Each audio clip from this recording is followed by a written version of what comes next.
So today we're going to cover Chapter 10, Section 6, and we're going to see segment relationships in circles. So the first one is the definition of segments of chords. So when two chords intersect in the interior of a circle, each chord is divided into two segments, and these segments are called segments of the chord. So for example, in this picture, I have chord AB, for example. Chord AB is now going to get split into two little pieces. So I have a segment here, and this I'm going to just abbreviate segment as SEG. So I have chord AB is going to get split into segment AE and segment EB. It doesn't matter the order that you list these. So these are now the two little pieces of chord AB. Then chord CD is also going to get divided up into two little pieces. So chord CD is now going to get split up into a little piece here, and we can call this DE or ED, doesn't matter. And then this other little piece of it, EC. So it's splitting it up into little teeny segments. And these are called segments of the chord or pieces of the chord. So the theorem is called segments of a chord theorem. And this theorem states that if two chords intersect in the interior of a circle, then the product of the lengths of the segments of one chord is equal to the products of the lengths of the segments of the other chord. Now, this theorem is not telling us that the chords are congruent. It's not even telling us that the segment pieces individually are congruent. What it's telling us is that their products are congruent. So, for example, I've got chord AB and segment EA or AE times segment EB is going to equal the other chord CD's segments. So EC times ED, and they're going to be equal. So these are going to be congruent pieces here. So the products. So let me add some numbers so to show that this makes a little bit more sense. So let's do chord AB. So let me fill in some numbers. So let's say I told you that AE was 4 and EB is going to be 6. So what I'm going to be doing here is multiplying 4 times 6, and that's going to give me 24. And I'm just making up numbers here. And then let's say I told you that the length of ED is 2 and the length of EC is 12. And again, it's not drawn to scale. So once I fill in these numbers, EC is 12, ED is 2. Notice that their products are what is equal. So the products of the segments are what are equal. Now, let's say they had asked you to find the length of AB. So AB here, I would have added 4 plus 6, and the length of AB is 10. CD, if I add 2 plus 12, I get 14. Notice the chords are not equal, but their products are. So the segment of the product of the segments is what is equal, not the lengths of the chords. So we're going to define a secant segment, and a secant segment is a segment that contains a chord of a circle and has exactly one endpoint outside of the circle. The part of the secant segment that is outside the circle is called the external segment. So in this particular picture, my whole secant segment is this whole segment right here. However, the external segment or the external piece is the piece outside of the circle. So it's a secant, it's touching the circle at 2 points. And then the blue line, which we're going to define on the next slide, this is a tangent segment. Notice the tangent only is touching the circle here at 1 point. But when it's a secant, notice it hits it at 2 points. And they're both meeting at the same common endpoint outside of the circle. In the theorem coming up, they're going to talk about the whole secant segment, and that's what I outlined or highlighted in purple. And the external piece, again, is the red piece, and that's only for secants. Next is the definition of the tangent segment. And a tangent segment is a segment that is tangent to the circle, to a circle at an endpoint. So in this particular picture, again, my tangent segment is in blue. My whole secant segment is PR. So it's this whole thing, that's the secant segment. And then the external segment or the outside piece of that secant is what's outside of the circle. And in this picture, it's PQ. So theorem 1019, and again, don't memorize the number. It's called the segments of secants theorem. And this is when we have two secants. And if two secant segments share the same endpoint outside a circle, then the product of the lengths of one secant segment and its external segment equals the product of the lengths of the other secant segment and its external segment. So bottom line, it's going to be the whole secant, so ln, that's the whole thing, times its external piece, which is mn. So this purple is the whole, and the pink is the external piece of this particular picture. Then we have another secant segment, and the whole here is going to be NP. So that's the whole. And its external piece is ON. So ON is the external piece, and it's the piece outside of the circle. So we're going to be multiplying whole times external equals whole times external. Everybody good? The next theorem is called the segments of secants and tangents theorem. So this time we have a tangent and a secant segment. So if a secant segment and a tangent segment share an endpoint outside a circle, then the product of the lengths of the secant segment and its external segment equals the square of the lengths of the tangent segment.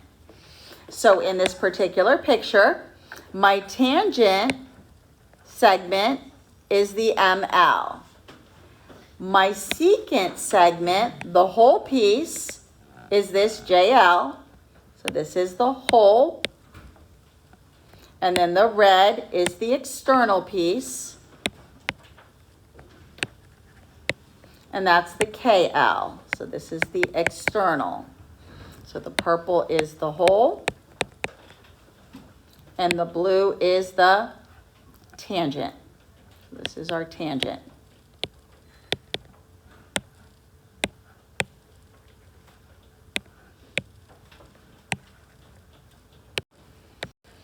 So here, now I know this sort of looks like a plus sign, but this is X. So this little piece here is X. This is a segment of the chord. And then the other segment is over here, the 3. So these are the segments. So what I can do is multiply 3 times X for that chord. And then I can do this segment times this segment, so 12 times 2.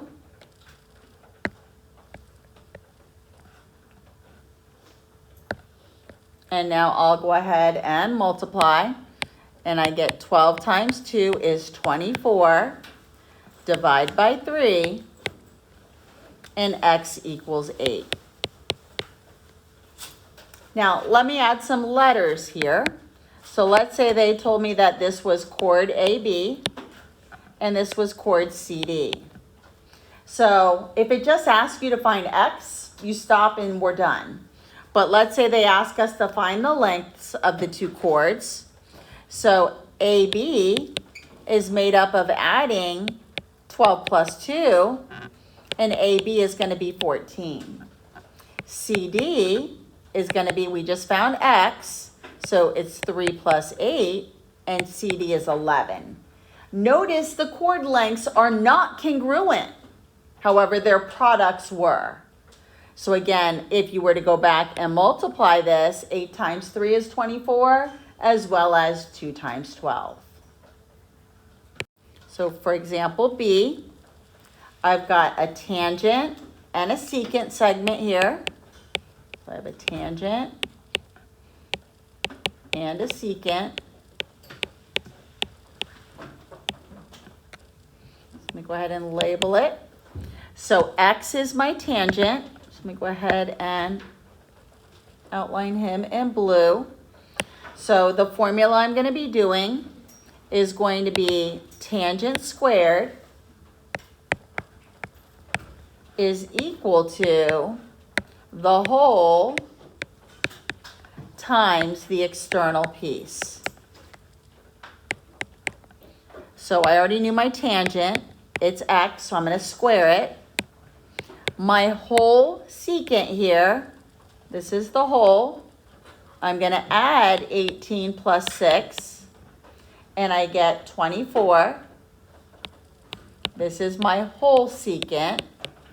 And then my external piece is the 6, the piece of the segment that, or the piece of the secant that's outside. So if I put 24 here, multiply it by 6, I'm going to go ahead and multiply 24 times 6. I get 144 equals x squared. I need to use my square root method, square root both sides, and x is equal to positive and negative 12. Now, I do not, whenever I get a negative answer, I need to make sure I plug it back in, because if it makes any of these segments negative in length, I get rid of it. So if I plug in a negative 12 here for this x, it's going to make this tangent negative.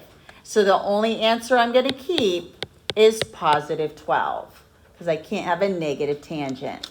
So the answer for x is 12. So this was just a demonstration of using the square root method. You could have also factored this. In the homework, you will be FOILing, you will be factoring, or using square root method. Let's try example C. All right, so for C, these are two secant segments. So these are two secant segments. So when I have two secant segments, so what I'm going to be doing here is my whole times external equals whole times external when I have two secants. So again, it doesn't matter which one you label. So this one could be the first secant segment. So in order to get the whole length, I need to add 8 plus 4. And the whole length of this secant segment is 12. My external piece is the 4.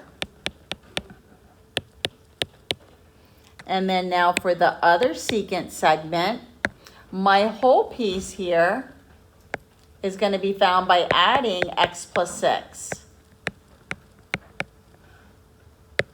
My external piece is just the 6.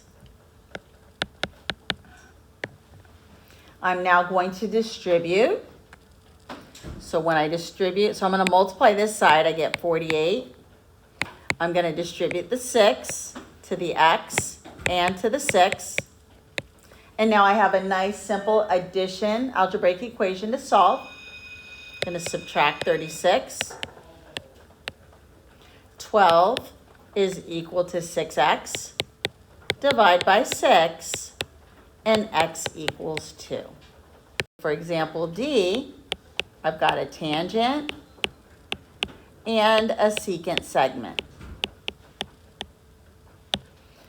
So the 10 is my tangent. So this is my tangent. So I'm going to be doing tangent squared is equal to whole times external. So my tangent was 10. So 10 squared. My whole secant segment is found by adding 2x plus x, which gives me 3x. This is my whole. My external piece, this is just the x. I'm going to multiply 3x times x and square the 10. 10 squared is 100. 3x times x is going to be 3x squared. I now need to divide both sides by 3. And now I have 100 over 3 is equal to x squared. I don't want x squared. I need to solve for x. So I'm going to square root both sides. And now what you can do is you could square root them individually. And this is plus minus. So once I square root 100, I get 10. 3 is not a perfect square, so I'm going to leave it under the radical. Now, again, we don't want any negative pieces in our circle. So notice if I plug in a negative 10 over square root 3, it's going to make that secant segment negative. So I'm only keeping positive 10 over the square root of 3. Remember, it is not good math rules to leave a radical in the bottom, so we have to rationalize. So I'm going to multiply the top and the bottom by the square root of 3. And then I end up with 10 square root of 3 over 3. On the test, you will be leaving it in simplest radical form. In the homework tonight, if any of the questions tell you to round it, then you're going to use your calculator and figure out the square root of 3, times it by 10, and then divide by 3. This will give you 5.77 something. So rounded to the 10th place, it's 5.8. But on the test, you will be leaving it in simplest radical form. So one additional example, I'm going to draw a circle. It's going to be 2 secant segments again. So here's my circle. Here are my 2 secant segments. I'm going to say that this one is 8 and 4, 2 and x. So again, the formula I'm using is going to be whole times external is equal to whole times external. So the top one, this could be my external. My whole is 8 plus 4, and it's 12. So 12 times 4. And then this one, the whole is going to be x plus 2. And my external is the x. So x plus 2 times the x. I need to distribute the x to the x and x to the 2. multiply the 12 and the 4. And now I need to set my equation equal to 0, and I need to factor. So I'm going to subtract 48 from both sides. X squared plus 2x minus 48 equals 0. I am looking for factors of negative 48 that will sum to give me positive 2. And those factors are going to be negative 6 times positive 8 gives me negative 48. And when I add them, I get positive 2. So x minus 6. You can do grouping here, but when there's a 1 in front of x squared, I'm just going to go right into my factors. Now, once you get the factors, we now have to solve. So we're going to do x minus 6 equals 0, x plus 8 equals 0. Solve for x, so I will add 6. X equals positive 6. On this one, subtract 8. And x equals negative 8. Now remember, we need to test it out.